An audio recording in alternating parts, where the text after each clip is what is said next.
You're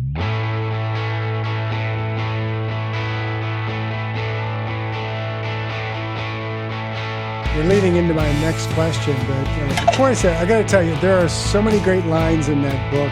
I started trying to keep tally of them, what can I bring up in the interview? And the first one that really grabbed me was, I'm going to read it here, it's, science can't do its job, be a search for truth with a vigorous openness to being proven wrong. And scientists' minds are made up like beds with sheets glued down. I thought that was great. And that's just like one of the tamer quotes in the book, I think. And I think if I have one critique for the book, it's like, you don't really tell us how you feel. Right, yeah. No, well, it was really important for me, and this is important as a nonfiction writer. If you're not honest with your readers, why are you writing?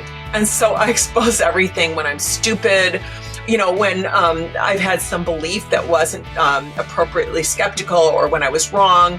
For example, in 2002, I'm 60, how old am I? 61. What year is it? I'm not going to do the math right now, but you don't have to. 2002 was a long time ago, and I was a ways off from menopause, and the Women's Health Initiative study came out then, and this is what has caused just enormous medical myth to replace medical care because of the horrible methodological errors and distortions of that study.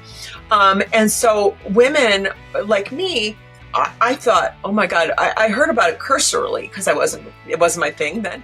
But I thought, estrogen is safe. I am never taking estrogen. Hi, dummy. That's not scientific.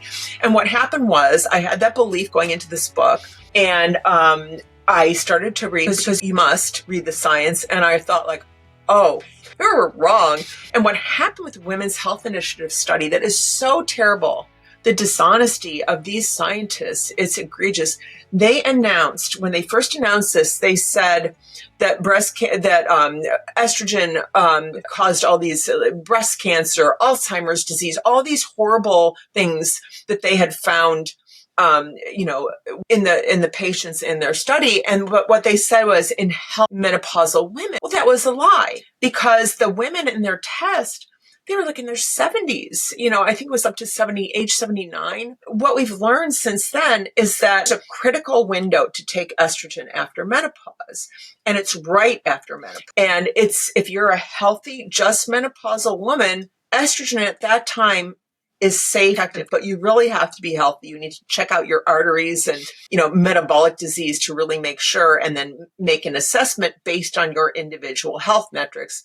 And, it may be hard to find someone to help you do that, but ideally, more will become specialists in menopause and perimenopause as it's becoming a sort of hot topic. So, this study caused all these women to toss their estrogen prescriptions, others to not want estrogen, based on this distortion and dishonesty, and then doctors to refuse to prescribe estrogen to this day.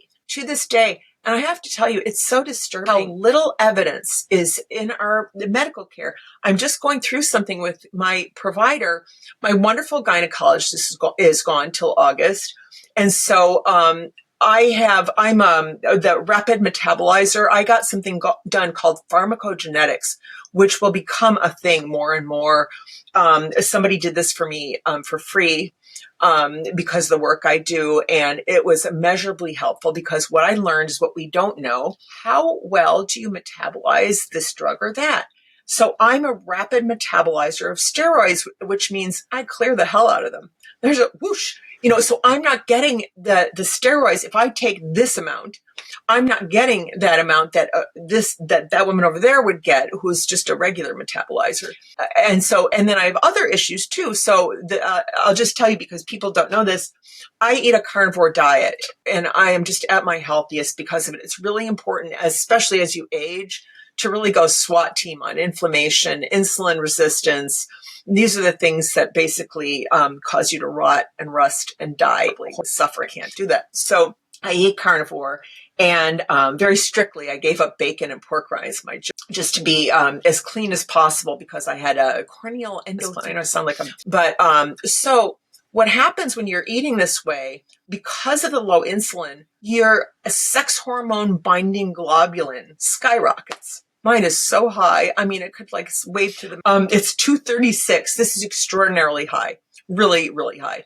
And so binding, as in it binds with testosterone and estradiol, and whoosh, sails them out of you. Basically, they're not getting into your tissues because it locks them up.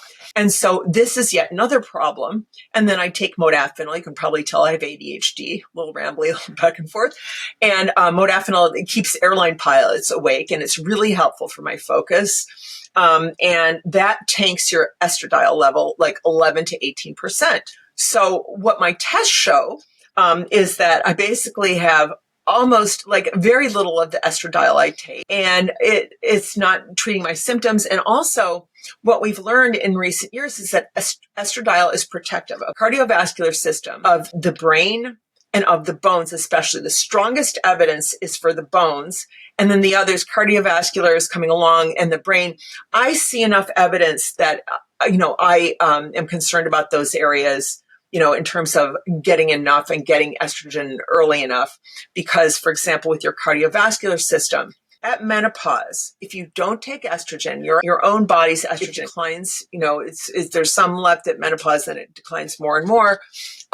You lose the estrogen receptors in your endothelium. That's the arterial lining. And this is really important because estradiol protects your cardiovascular system very powerfully, as does progesterone, which is an ignored drug and hormone, which is really terrible and unfortunate. And I, in the book, I reference the work of this incredible endocrinologist, Geraldine Pryor. She's at UBC, and she has a wonderful site I want to recommend to women. It's called SEMCOR, CEMCOR, the Center for Menstrual Cycle and Ovulation Research, and then it's .ca, which moves. And she fought and fought to have progesterone recognized, as an important force for women's health, and also to have perimenopause, that transition time to menopause, recognized for the unique, hormonally unique time it is. Whereas part of the unscience in gynecology and the treatment in perimenopause and menopause is that doctors treat perimenopause like menopause light, meaning they think it's just a time of declining estrogen, when that is anything but the truth. And the women who get the craziest, like I did, have estrogen that spikes and then dives. And this provokes stress hormone reactions. And that's why you go a little bit nuts. It's like drug withdrawal, the same kind of thing. They have the same symptoms, hot flashes, wired and angry, all of this. And so what's happened is that estrogen's proliferative, and it jacks you up, and you don't have its partner hormone, the second hormone of the menstrual cycle, progesterone. It's like the calm down hormone. It's the body's Valium, I sometimes say, to counterbalance it. So, if you're like me and you have, I think I had quite high estrogen in my perimenopausal years, because I had the 0.7 waist to hip ratio, the Barbie body. And that tends to be, estrogen driven, among other things. Anyway, it was the worst. I had terrible, terrible symptoms. About 10 or 15% of women are just floored, to the point where I suddenly began getting car sick. This is unbelievable. I got car sick and boat sick and everything as a kid, but you tend to grow out of this. And I did in my 20s and 30s. And then in my mid 40s, I live in Venice, and Santa Monica's it's like a mile and a half away. I would get car sick from Venice to Santa Monica, and I had to be support this community activist in some court thing. And I drove there, and I threw up on my shoes. I had to give someone else my time after I prepared something. And it was so unexpected. And this is one of the symptoms, nausea.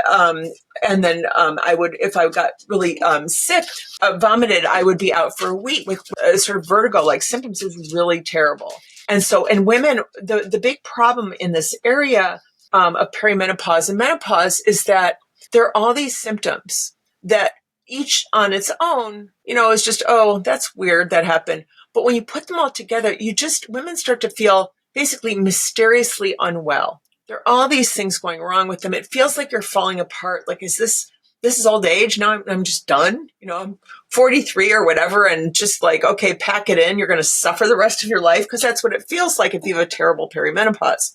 So because doctors are not trained in perimenopause, they don't know the symptoms. And what happens, one pernicious thing that Geraldine Pryor talks about, the endocrinologist, is that women seek diagnoses to explain all the horrible stuff going on with them. In my behavioral science writing and in these books that I've done before I took on medicine, I explained that uncertainty is one of the most disturbing feelings for humans.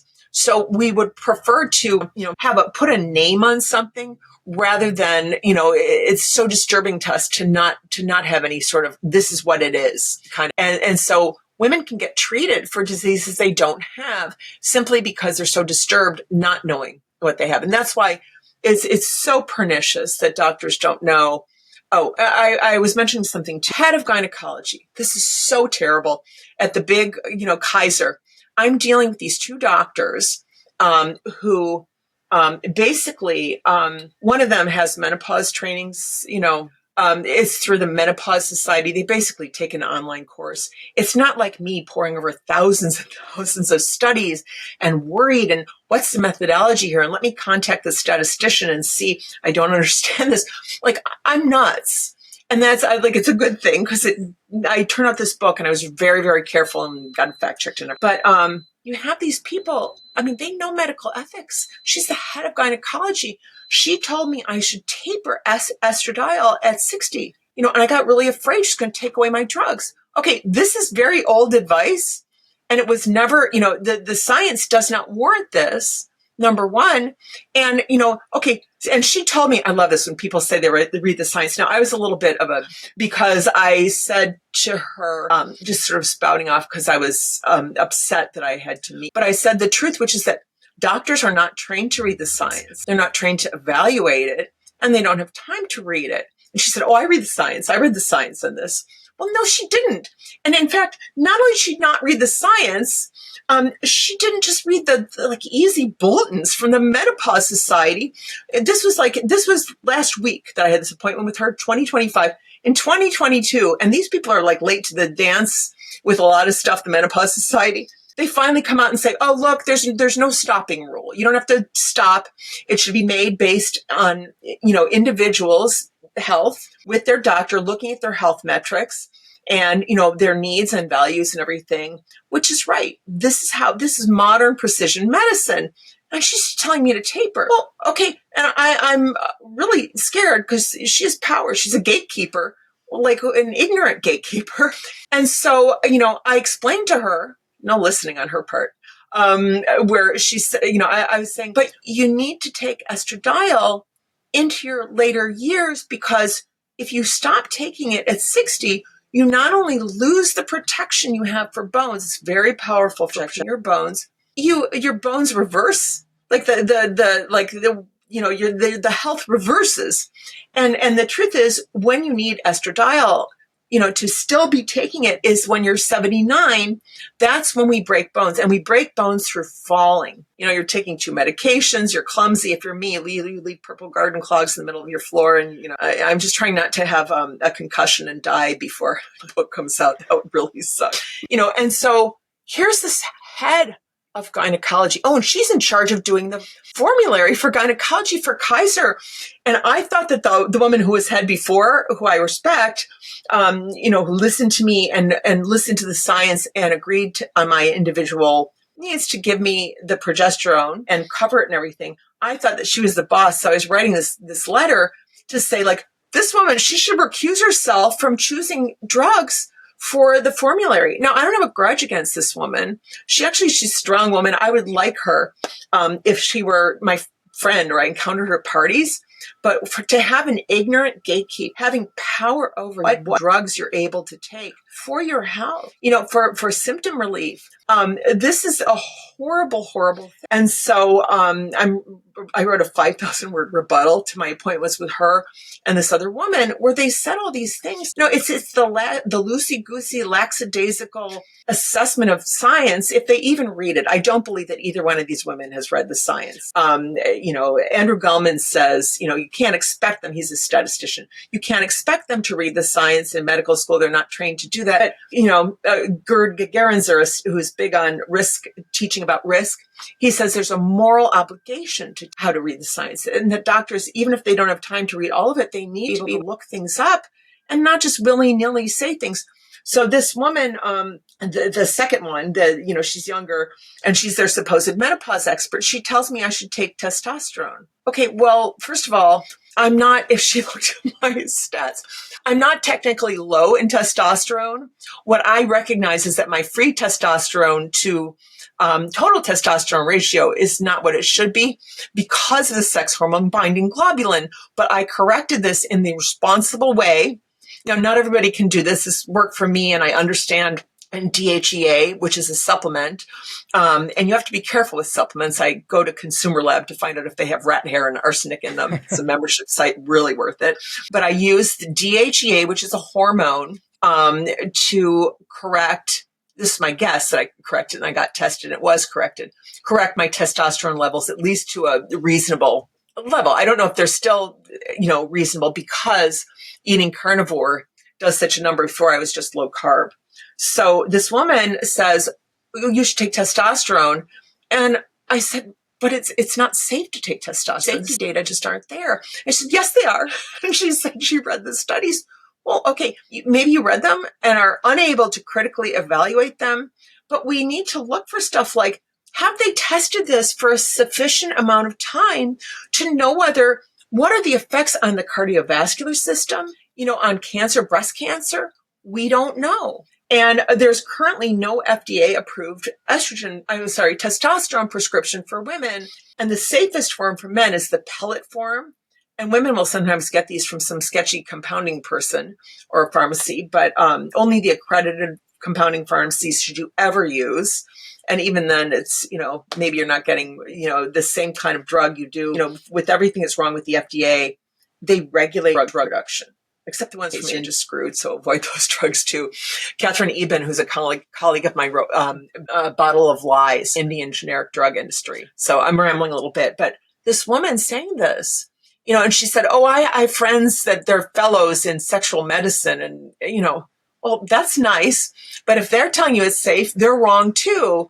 And this is the thing that I have discovered. I have respect on a scientific level for exactly one of my doctors. And because he's truly evidence-based, and he will also tell you, I needed a sleep drug at a certain point. Progesterone and menopause was not doing the job to keep. And I tested all these, every supplement with any kind of a bit of evidence pointing to it being legit for keeping you, helping you sleep. Nothing worked. And so what I didn't want to do is take benzodiazepines, Ambien, these drugs that can have terrible cognitive effects. And so I was testing these different drugs. And I asked him about then these new drugs, orexin receptor antagonists. And he just said, I don't know anything about them. And then he read about them. But that's the kind of doctor I trust where they say, I don't know. And not like my primary care doctor I left, where I said, well, how do you justify not giving me a C-reactive protein test, which is, it's to discover roughly inflammation in your body. It doesn't tell you it's there. It just tells you how inflamed you are. And he said it had no relationship to heart disease. Okay, I just wrote 3 chapters in cardiology, but and so I asked him, well, what's your justification? He said, because I'm the doctor and that's my clinical judgment. So my friend Susan named him Dr. God. And so he's gone now. But, this is such a common thing. It's the defensiveness of doctors who don't know, instead of having, when you do know things, you can be more secure. I'm good at 5 things, and then the other things I don't know. And I'll just readily tell you, I'm a financial moron. I should never, if there's stock that I think someone should buy, avoid it because the company will go out of business in a month. So, I bought Bitcoin recently. I bought $2 worth and it's worth $2.9 going down to $270. I'm $170. So, my track record might change.